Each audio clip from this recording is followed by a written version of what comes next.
El principio de todas las cosas siempre ha sido un misterio envuelto en silencio. Antes de que el Edén fuera plantado, antes de que la luz brillara sobre la tierra, ya había algo: el abismo. La narrativa bíblica nos presenta esta realidad de forma sutil, casi como un susurro escondido entre las líneas del Génesis. La tierra estaba sin forma y vacía, y las tinieblas cubrían la faz del abismo. Esta frase, aparentemente simple, abre un océano de interpretaciones. El abismo estaba allí, presente, misterioso, silencioso, antes de cualquier jardín, antes de cualquier hombre. No fue creado junto con Adán, no nació en el mismo momento en que el Creador moldeó el polvo de la tierra. Ya existía, como un enigma profundo que el propio Dios quiso mencionar. Este detalle, a menudo ignorado, es la clave para entender que había algo anterior, un secreto guardado en las profundidades que permanece intacto hasta hoy. El impacto de esta revelación es inmediato. Si el abismo ya existía antes del hombre, significa que hay una historia no contada, un capítulo oculto en el tejido de la creación. El Espíritu de Dios flotaba sobre esas aguas oscuras, como un guardián ante un secreto inquebrantable. No era solo un detalle poético. La presencia directa del Espíritu indica que el abismo contenía algo peligroso o sagrado, algo demasiado grande para dejarlo libre. ¿Qué podía haber en las profundidades que requiriera la vigilancia divina? Esta pregunta resuena hasta hoy, atravesando siglos de interpretación teológica y curiosidad humana. El abismo, en su esencia, es un símbolo de misterio, pero también de algo que fue sellado, no destruido, no eliminado, sino contenido bajo la mirada atenta del Creador. Y si la tierra ya albergaba secretos antes de que la humanidad respirara por primera vez, ¿qué papel juega ese secreto en la historia cósmica? La idea de que el Edén fue el primer escenario de la existencia humana es central en la mayoría de las lecturas tradicionales de la Biblia. Sin embargo, al observar con atención las escrituras y las tradiciones antiguas, encontramos ecos de algo más antiguo, de una creación olvidada. El abismo no aparece como un accidente, sino como la sombra de una historia anterior. Muchos estudiosos e intérpretes a lo largo de los siglos han sugerido que tal vez hubo una creación antes de Adán, una era desconocida que terminó en ruinas y silencio. No es solo especulación vacía, sino preguntas que surgen naturalmente cuando notamos que el texto bíblico deja pistas, como un rastro puesto a propósito. El abismo podría ser la cicatriz de esa primera creación, un testimonio de algo que existió, pero que no fue preservado en detalle para nosotros. Algunos textos antiguos, como tradiciones judías y fragmentos apócrifos, hablan de mundos anteriores, eras destruidas por el poder de Dios, o de seres espirituales que caminaron por la tierra antes del hombre. Es como si hubiera una memoria borrada, pero no del todo. El eco de ese pasado resuena en leyendas de pueblos antiguos que narran sobre divinidades caídas, civilizaciones hundidas bajo las aguas, o reyes que desafiaron al Creador y fueron arrojados al olvido. El libro de Job, por ejemplo, menciona monstruos como el Leviatán, como si fueran recuerdos de criaturas de eras pasadas. El propio Génesis habla de las aguas como algo preexistente, no creado en ese momento, sino ya presente, esperando un orden. Estas pistas sugieren la posibilidad de que algo grandioso y misterioso existió antes de Adán, algo que se rompió de forma irreversible.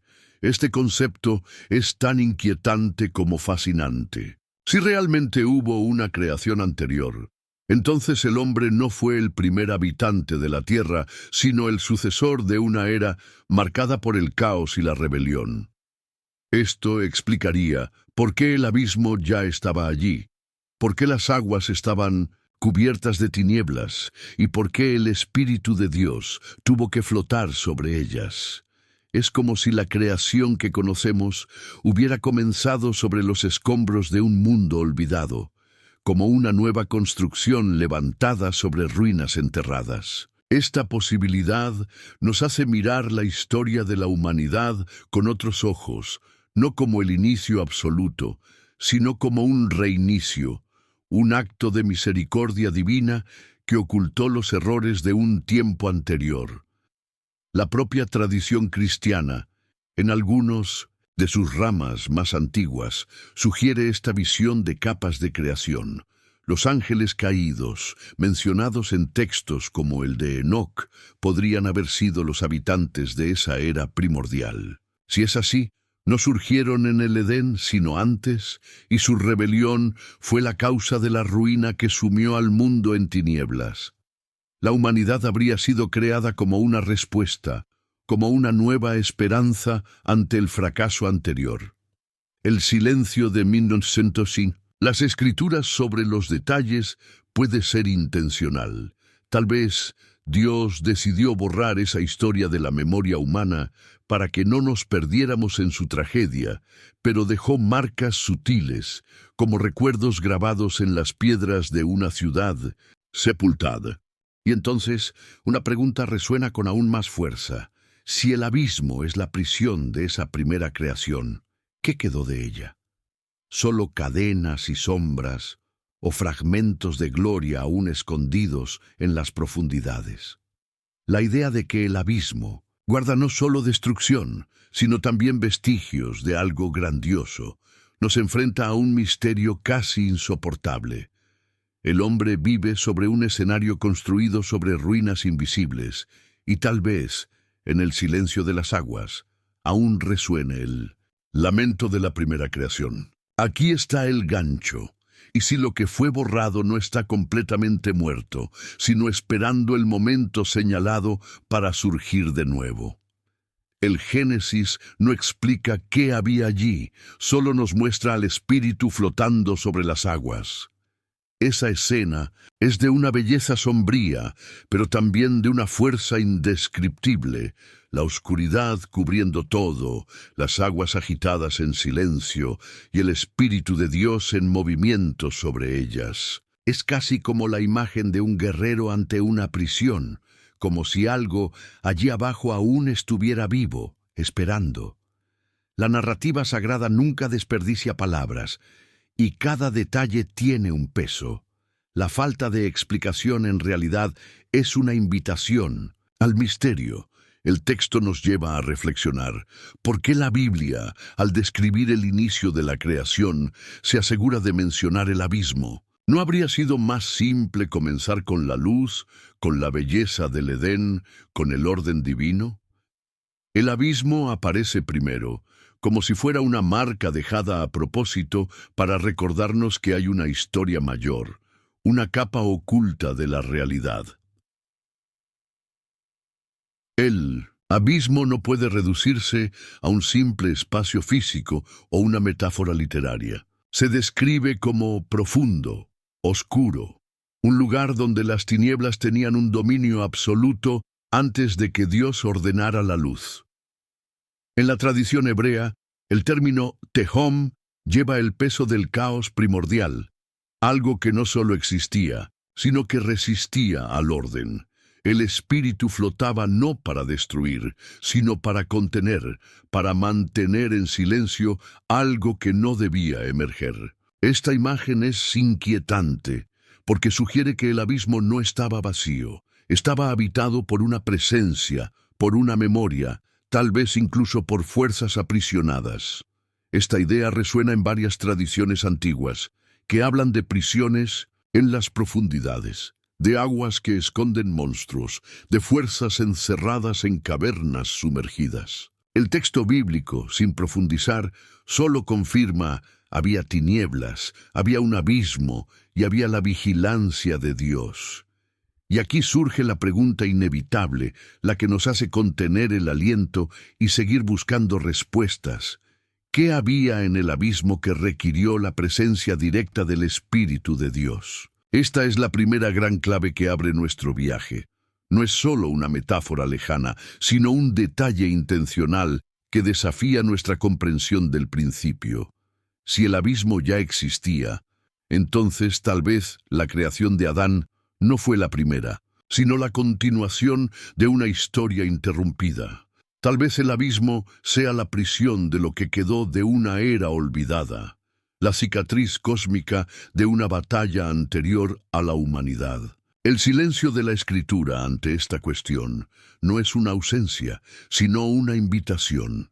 El Creador nos dio un atisbo para despertar la curiosidad, pero dejó el resto velado como diciendo, hay más, pero aún no es el momento de saber. El silencio de las escrituras canónicas nunca fue total. Entre líneas, metáforas y breves menciones, hay fragmentos que parecen indicar que el abismo y sus misterios nunca fueron olvidados.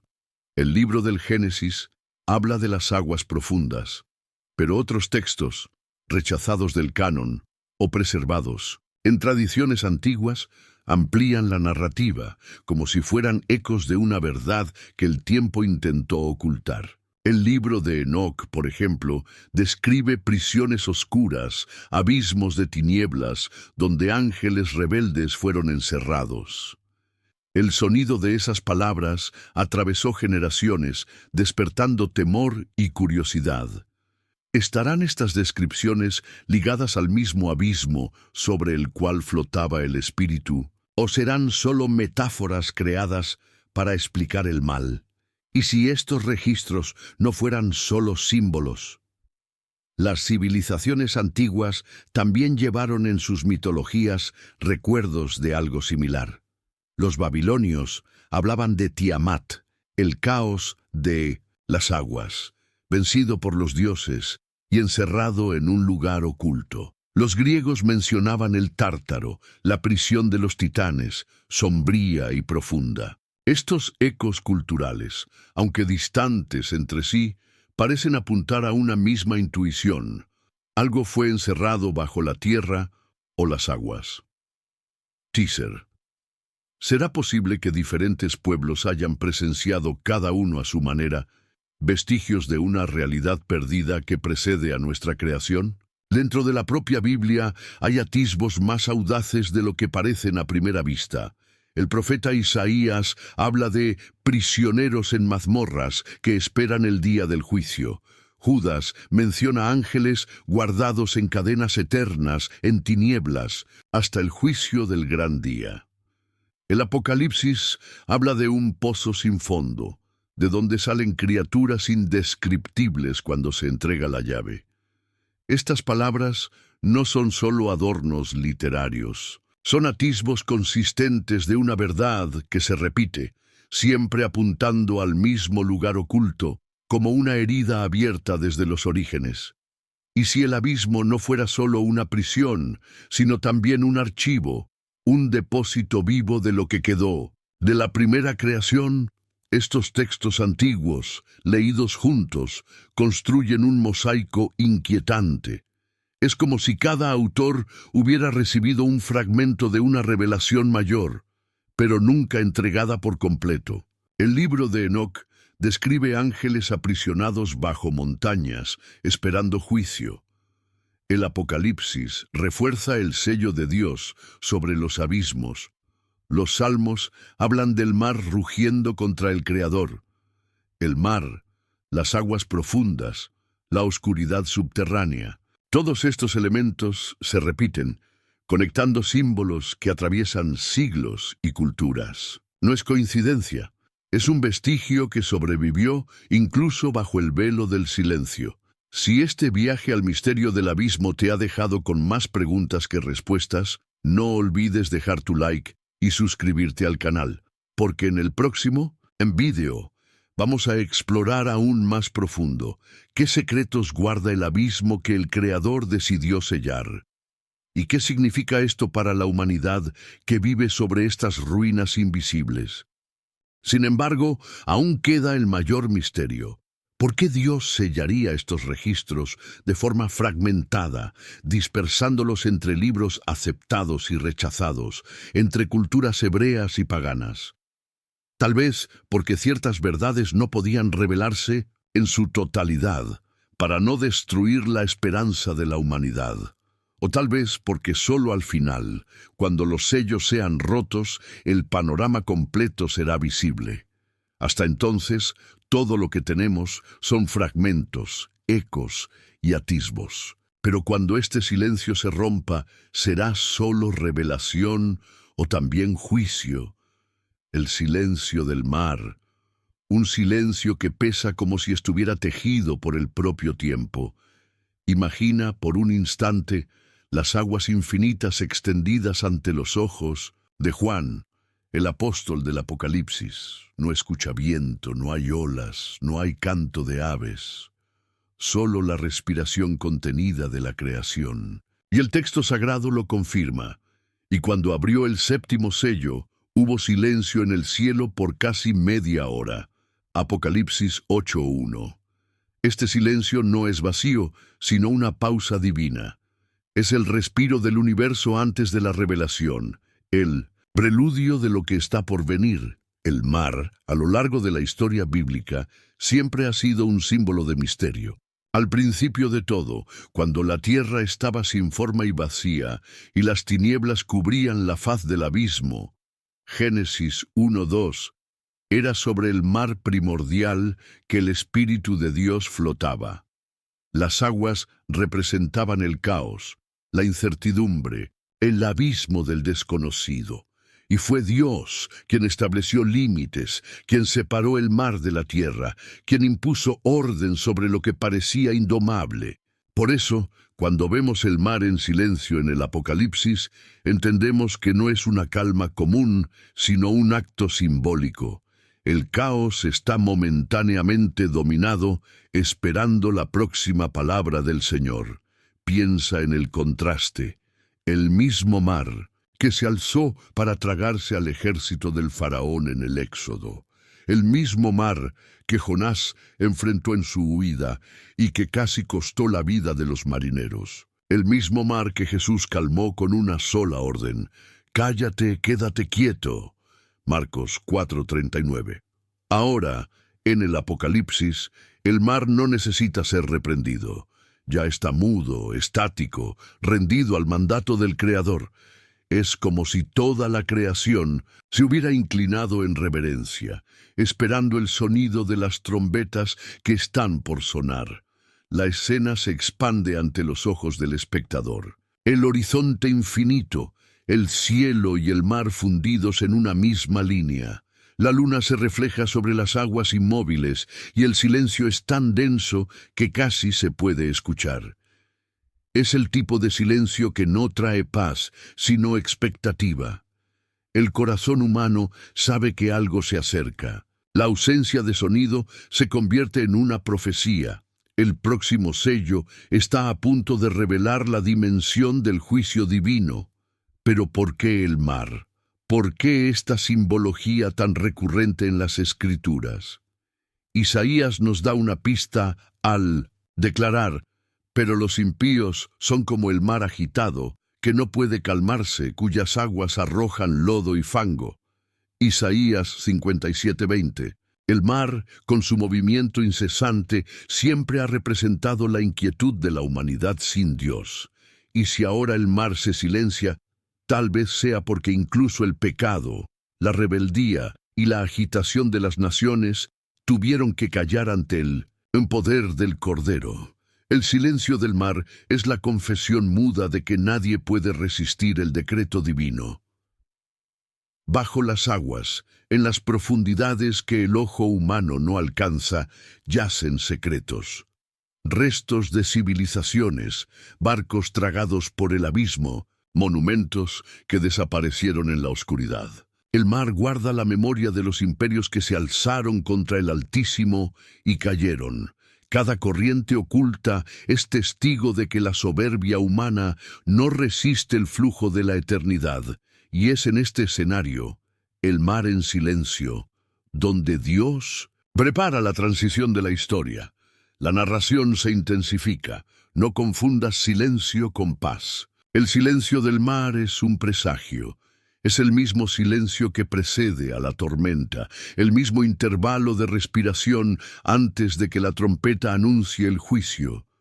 El mar espera, la tierra espera, el cielo espera. Toda la creación está en expectativa, porque el próximo acto no será común, será cósmico, será eterno. Y el texto bíblico aún nos señala el futuro. Vi un cielo nuevo y una tierra nueva, porque el primer cielo y la primera tierra pasaron, y el mar ya no existe.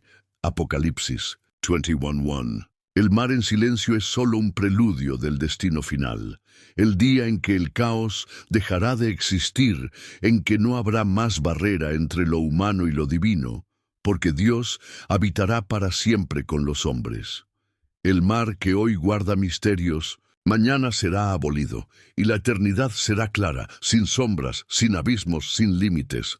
Y así, el silencio del mar nos enseña. No solo refleja la escena apocalíptica, sino que también habla del corazón humano. Como el mar, podemos parecer tranquilos por fuera, pero por dentro cargamos corrientes ocultas, turbulencias invisibles. Y si el mar tuvo que callar ante el Cordero, nosotros también debemos silenciarnos ante Dios. El Señor está en su santo templo. Que calle ante Él toda la tierra. Habacuc 2:20. El silencio es reverencia, es adoración, es el reconocimiento de que no hay palabras humanas capaces de explicar lo que está por revelarse. En el fondo, la narración deja una última reflexión. El silencio del mar no es el fin. Es solo el umbral. Es el momento en que el reloj de la eternidad contiene el aliento para anunciar el próximo acto.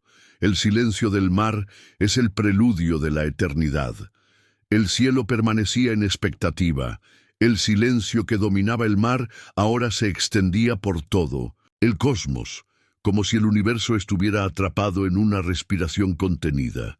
Y fue entonces cuando Juan contempló algo que ningún ojo humano había osado imaginar: el sello oculto de Dios. Y vi a otro ángel que subía desde el oriente, llevando el sello del Dios vivo. Apocalipsis 7:2. Esta marca no era visible para los hombres comunes, pero llevaba consigo la autoridad del Altísimo, la distinción eterna entre aquellos que le pertenecen y aquellos que eligieron seguir otro camino. La narración fluye como un río profundo, revelando que el sello es más que un símbolo, es identidad. Desde el inicio de la historia bíblica, Dios siempre marcó a los suyos. Cuando Caín temió la venganza tras el asesinato de Abel, la Escritura relata: y el Señor puso una señal en Caín, Génesis 4:15. En Ezequiel leemos que los hombres recibieron una marca en la frente para ser librados del juicio, Ezequiel 9:4. Y en el Apocalipsis, el sello del Dios vivo es la promesa final de que aquellos que pertenecen al Señor nunca serán confundidos con los impíos. No es solo una marca visible, sino una firma espiritual, invisible para el mundo, pero registrada en el trono del Altísimo. La cámara imaginaria sigue al ángel que desciende desde el oriente. Su presencia no es común. Trae en sus manos no solo poder, sino destino. Los cuatro vientos, listos para soplar destrucción sobre la tierra, son detenidos hasta que los siervos de Dios sean sellados. El sello marca la diferencia entre la preservación y el juicio, entre la vida eterna y la condenación. La voz del narrador resuena con gravedad. Nada puede suceder hasta que el pueblo de Dios esté marcado por la protección divina. Si este viaje por el silencio del mar y el sello de Dios te ha hecho reflexionar, no olvides dejar tu like y suscribirte al canal, porque en el próximo video vamos a explorar aún más qué significa llevar el sello de Dios en un mundo al borde del juicio, y cómo este misterio conecta el pasado, el presente y la eternidad. El sello no es solo un acto del Apocalipsis, sino un reflejo de toda la mensaje bíblica. Pablo escribió: en él también ustedes, al escuchar la palabra de la verdad, el evangelio de su salvación, y al haber creído en él, fueron sellados con el Espíritu Santo de la promesa. Efesios 1:13. El Espíritu es el sello que asegura nuestra herencia. El sello oculto de Dios en el Apocalipsis es el clímax de esa realidad, un reconocimiento eterno de que le pertenecemos. La escena se intensifica. El ángel se acerca a la tierra, y su presencia detiene los vientos, frena las fuerzas de la destrucción, hasta que la obra de sellar esté completa. El sello es invisible, pero real. Brilla como una marca de fuego en la eternidad. Es el contraste directo con la marca de la bestia, que más adelante será ofrecida a quienes rechazan a Dios. Aquí, el sello no es imposición, sino promesa. No es esclavitud, sino libertad.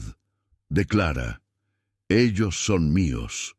Las imágenes sugeridas por la narración son cinematográficas. Rostros iluminados por la luz del oriente, multitudes invisibles recibiendo la marca del Señor, el viento suspendido en el horizonte, la naturaleza en espera. El sello no es solo protección futura, sino separación presente. Distingue a quienes caminan con el Cordero de aquellos que se pierden en la multitud de las naciones. El narrador profundiza en la dimensión teológica. El sello es el símbolo de la soberanía de Dios. Es Él quien elige, quien guarda, quien preserva. Nada escapa de su mano. El mundo puede agitarse, los reinos pueden derrumbarse, las fuerzas espirituales pueden alzarse, pero el sello es la garantía de que aquellos que están en Cristo jamás serán tocados por la condenación eterna. El fundamento de Dios está firme, teniendo este sello. El Señor conoce a los que son suyos. 2 Timoteo 2:19. El suspenso crece. La pregunta se lanza al espectador: ¿estoy sellado? ¿Pertenezco al Señor? No es solo un detalle del Apocalipsis, es un convite a la reflexión en el presente. El sello oculto de Dios es una verdad eterna, y quien lo recibe lleva en sí la marca de la redención. El mundo tal vez no lo perciba, pero el cielo lo testimonia. La cámara se aleja lentamente mostrando al ángel en el horizonte, el mar aún en silencio, los vientos contenidos, la tierra esperando. Y la voz del narrador concluye en tono solemne: el sello oculto de Dios es la garantía del pueblo santo, la marca de la alianza, la prueba eterna de que nada puede separarnos del amor de Cristo.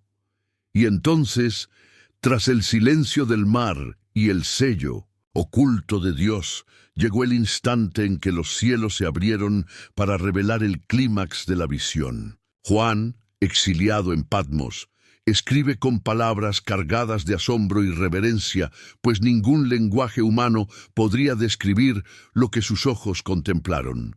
Era la gran revelación, el momento en que el velo que separaba lo visible de lo invisible se rasgaba, y ante él surgía el escenario del juicio cósmico. Y vi un gran trono blanco, y al que estaba sentado en él, de cuya presencia huyeron la tierra y el cielo, y no se encontró lugar para ellos. Apocalipsis 20:11. La escena es grandiosa y cinematográfica. La tierra y los cielos se deshacen como ruinas cósmicas ante la santidad absoluta del Señor. Los astros se apagan, las columnas de la creación tiemblan, y la visión se llena de imágenes que superan la imaginación humana. Es el día en Minjanus que el tiempo encuentra su fin, el momento en que todo lo oculto será revelado. No hay más secretos, no hay más sombras. Los libros se abren ante el trono, y cada vida es traída a la memoria de la eternidad. La narración gana fuerza, describiendo que esta revelación no es solo un espectáculo visual, sino el cumplimiento de las promesas y advertencias hechas desde los profetas. Daniel ya había vislumbrado algo similar. Seguí mirando hasta que fueron puestos tronos, y un anciano de días se sentó. Su vestido era blanco como la nieve, y el cabello de su cabeza como lana pura. Su trono era de fuego, y sus ruedas de fuego ardiente. Daniel 7:9. Lo que Juan ve en el Apocalipsis es la confirmación de lo que Daniel anticipó siglos antes. Es la visión final del Dios eterno reinando sobre todo. Los elementos de la revelación se describen con intensidad.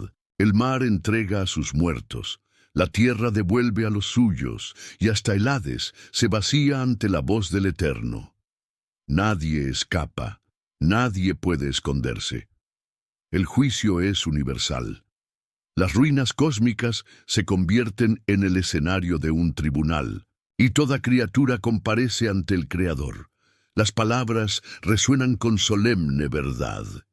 Y vi a los muertos, grandes y pequeños, que estaban delante de Dios, y se abrieron los libros, y se abrió otro libro, que es el de la vida, y los muertos fueron juzgados por las cosas que estaban escritas en los libros, según sus obras. Apocalipsis 20:12. La cámara imaginaria recorre las imágenes con reverencia. Restos espirituales, flotando en el espacio, estrellas cayendo como antorchas, ciudades disolviéndose en polvo, civilizaciones enteras reveladas en su fragilidad ante la eternidad. No es solo un espectáculo cósmico, sino la revelación de lo que siempre fue verdadero. Todo lo humano pasa, pero el trono de Dios permanece para siempre. Y en medio de la revelación surge el Cordero. Él, que fue muerto, pero resucitó. Él, que abrió los sellos, que venció a la muerte. Es ante Él que la visión alcanza su clímax.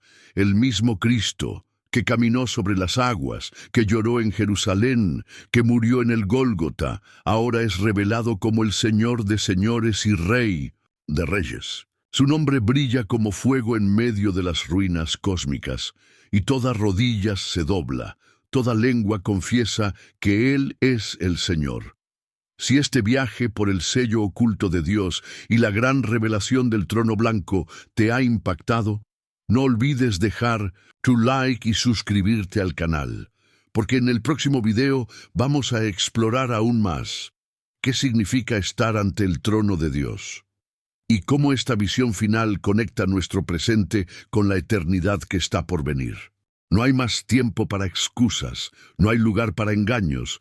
Es el día en que la verdad eterna se impone con toda su gloria. Las obras ocultas salen a la luz, los corazones son revelados, y el libro de la vida se abre ante la creación. Es el ápice de la historia, el encuentro entre la justicia y la misericordia, entre el juicio y la redención. La gran revelación se describe como la caída definitiva de toda ilusión. El mundo que conocemos, con sus glorias pasajeras, sus imperios y conquistas, se reduce a polvo ante la luz del trono eterno. Lo que queda es solo la verdad que nunca pudo ser sacudida. Dios reina, el Cordero venció, y su reino no tendrá fin. La narración resuena como un trueno suave. Esta revelación no es solo un vislumbre del futuro, sino un llamado al presente. ¿Quién podrá permanecer ante él? ¿Quién tendrá su nombre escrito en el libro de la vida? La visión de Juan no es solo una promesa lejana, sino un convite urgente: prepararse, arrepentirse, volverse al Señor, porque el día de la revelación llegará. La Escritura concluye la narrativa de la redención y el juicio, mostrando la consumación del plan de Dios.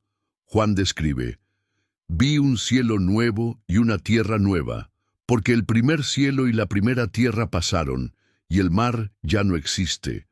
Apocalipsis 21:1. El juicio final es el cumplimiento de la justicia divina, la ejecución de todas las promesas de Dios a lo largo de la historia.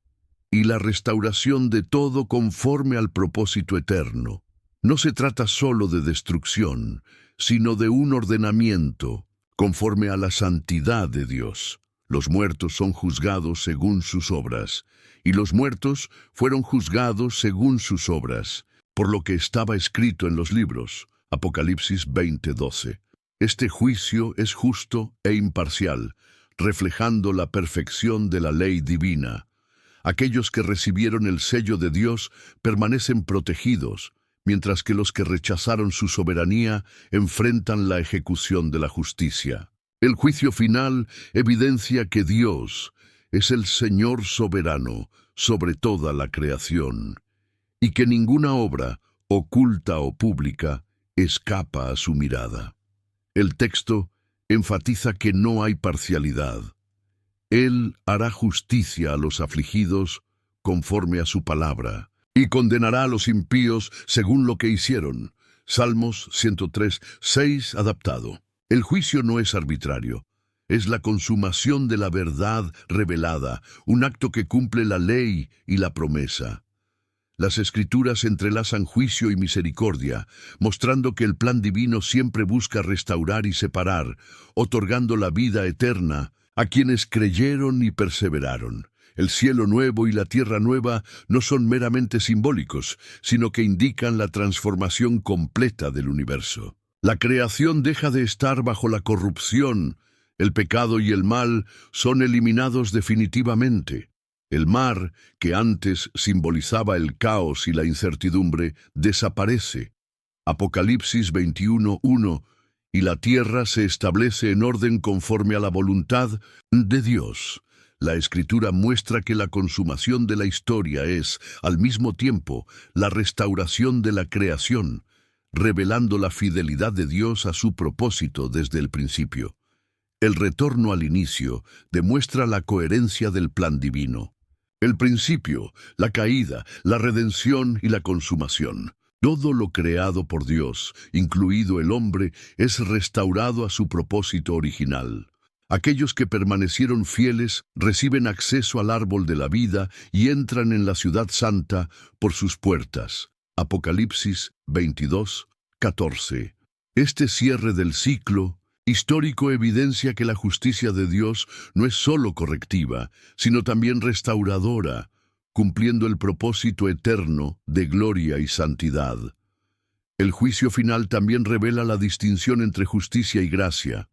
La gracia fue ofrecida durante la historia humana a través de la obra de Cristo, mientras que la justicia se manifiesta en la consumación final. Quienes aceptaron la redención están protegidos. Quienes la rechazaron enfrentan el juicio. Así, la narrativa bíblica presenta el plan de Dios de manera completa e inequívoca. Redención, juicio y restauración son aspectos interdependientes de su soberanía divina. El capítulo concluye reforzando que el fin de la historia es la consumación de la voluntad de Dios.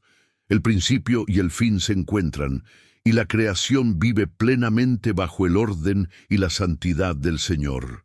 El juicio final no es solo un evento futuro, sino la manifestación de la autoridad, la justicia y la fidelidad de Dios sobre toda la historia, trayendo una restauración completa a quienes le pertenecen y cumpliendo la promesa de vida eterna para los fieles.